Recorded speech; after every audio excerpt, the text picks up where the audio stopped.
रुक करेंगे इस वक्त एक बड़ी खबर की। दिल्ली से बड़ी खबर है, जहां पर जातीय गणना पर सुप्रीम कोर्ट में सुनवाई होगी। आज डेटा रिलीज करने पर सुनवाई होगी। सभी याचिकाओं पर एक साथ सुनवाई होगी।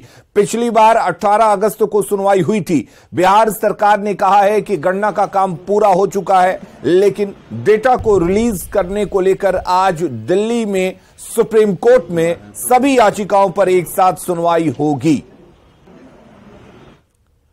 और इधर दरभंगा एम्स पर सियासत जारी है। डिप्टी सीएम तेजस्वी यादव ने केंद्रीय स्वास्थ्य मंत्री मनसुख मंडाविया को फिर चिट्ठी लिखी है, जिसमें उन्होंने केंद्र सरकार पर सवाल उठाए हैं। साथ ही पीएम मोदी पर भी तंज कसा है।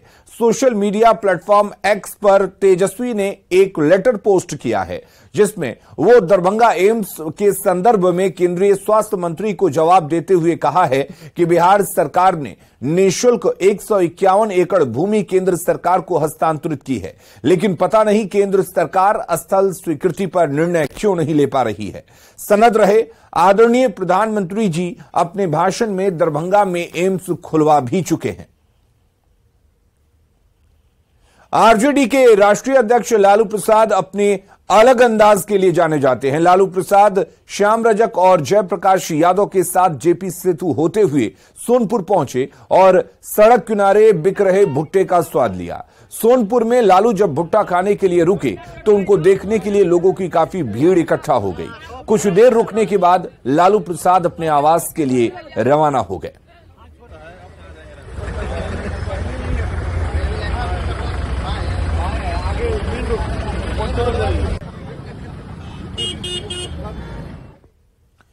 जन स्वराज के संयोजक प्रशांत किशोर की पदयात्रा मुजफ्फरपुर में शुरू हो गई है। सकरा के देली इसहाक ग्राम पंचायत पहाड़पुर गांव से प्रशांत किशोर की यात्रा शुरू हुई है। मुजफ्फरपुर में एंट्री पर प्रशांत किशोर का जोरदार स्वागत किया गया है। ढोल नगाड़ों की धुन और देशभक्ति गीतों के बीच प्रशांत किशोर की जब मुजफ्फरपुर में एंट्री हुई तो जमकर आतिशबाजी की गई। इससे पहले मुजफ्फरपुर बॉर्डर के पास प्रशांत किशोर को लड्डुओं से तौला गया।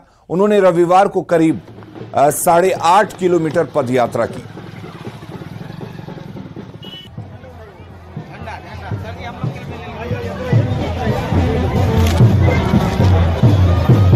आज हम इस सकरा के धरती पर संकल्पित हैं।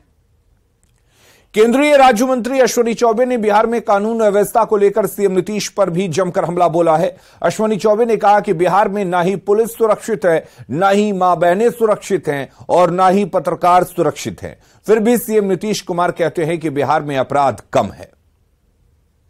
यहाँ कोई अमन चैन का जीवन नहीं, अशांति का माहौल है और निश्चित रूप से ये जनता सब कुछ देख रही है, भोग रही है। हत्या हो रही है और कहते हैं हमारे यहाँ हत्या कम हो रही है। बेशर्म कुमार, शर्म करो। शर्म भी आपको देख करके झुक रहा है, शर्म भी शर्मा रही है। केंद्रीय राज्य मंत्री और बक्सर से बीजेपी सांसद अश्विनी चौबे ने राहुल गांधी के लद्दाख दौरे को लेकर विवादित बयान दिया है। अश्विनी चौबे ने राहुल गांधी को डांसर तक कह दिया। साथ ही यह भी कहा कि राहुल गांधी वहां जाकर डांस कर रहे हैं और उनको किसानों से कोई मतलब नहीं है।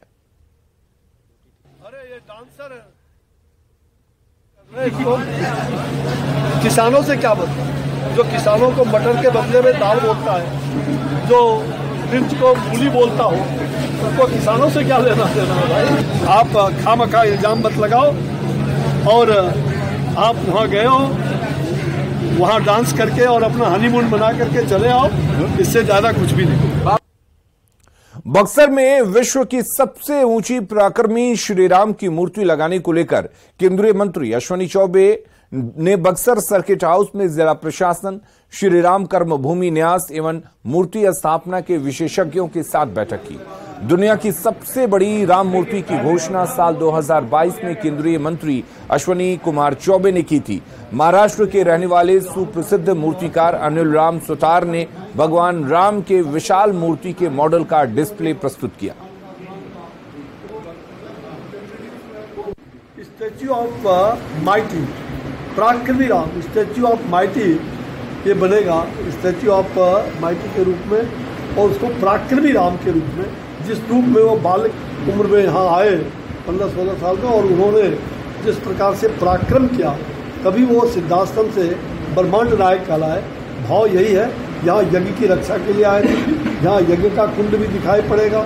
महर्षि विश्वामित्र जी राम लक्ष्मण उस यज्ञ का रक्षा करने के लिए आए थे।